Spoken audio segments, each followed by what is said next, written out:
பிட்டுக்கு மண் சுமந்த கதையை பத்தி பார்ப்போம். மதுரையில மாணிக்கவாசக பெருமானை வைகை ஆற்றின் சுடு மணல்ல போட்டு சித்திரவதை பண்றாங்க.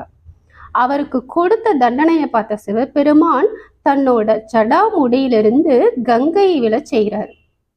இதனால வைகையில வெள்ளம் பெருக்கெடுத்து ஓடுது. அந்த வெள்ளம் கரையை உடைச்சுக்கிட்டு நகரத்துக்குள்ளேயும் வர தொடங்குது. உடனே பாண்டிய மன்னன் உடஞ்ச கரையை அடைக்கிறதுக்கு வீட்டுக்கு ஒரு ஆள் வரணும் அப்படின்னு உத்தரவு போடுறாரு. அப்போ மதுரையில பிட்டு வித்து வாழ்ற வந்தி என்ற பாட்டிக்கு யாருமே துணை இல்லாததுனால கரையை அடைக்க ஆள் இல்லையே அப்படின்னு சோமசுந்தர கடவுள்கிட்ட முறையிடுறாங்க. உடனே சோமசுந்தர கடவுளே ஒரு கூலி ஆள் மாதிரி வேடம் பூண்டு கூலிக்கு ஆள் வேணுமோன்னு கேட்டுக்கிட்டே வராரு.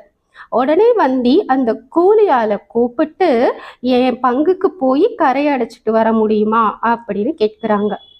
உடனே கூலியா என்ன தருவாய் அப்படின்னு அவர் கேட்கிறாரு. அதுக்கு வந்தி பிட்டு தர்றேன் அப்படின்னு சொல்றாங்க. இப்போதே பிட்டு தந்தா தான் நான் வேலை செய்ய முடியும் அப்படின்னு சொல்றாரு. உடனே வந்தி பிட்டு கொடுக்குறாங்க. அதை சாப்பிட்டு கரையை அடைக்க கிளம்புறாரு.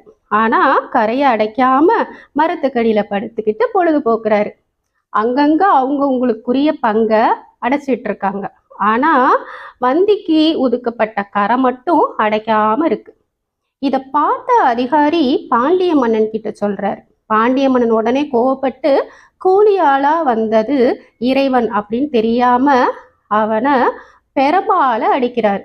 உயிருக்கு உயிராக நம்ம எல்லோருக்குள்ளேயும் இருக்கும் இறைவன் மீது பிரம்படிப்பட்டதும் மன்னன் உட்பட அனைவரின் உடம்பிலும் அந்த பிரம்படி படுது. அங்க இருக்கிற எல்லாருக்கும் ஒண்ணுமே புரியல. அப்படியே திகைச்சு போய் நிக்கிறாங்க. அப்போ கூலியாளா வந்த இறைவன் ரிஷப வாகனத்துல உமையம்மையோடு அழகா காட்சி அளிக்கிறார். கூலியாளா வந்து பிட்டுக்கு மண் சுமந்தது சோமசுந்தர கடவுளே அப்படின்னு உணர்ந்ததும் அங்க இருக்கிற எல்லாரும் இறைவனை வணங்கி நிற்கிறாங்க.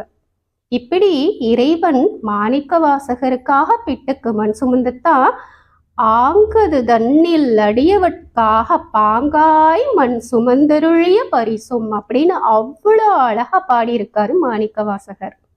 நாளை அடுத்த பதிவில் பார்ப்போம். ஓம் நம சிவாய.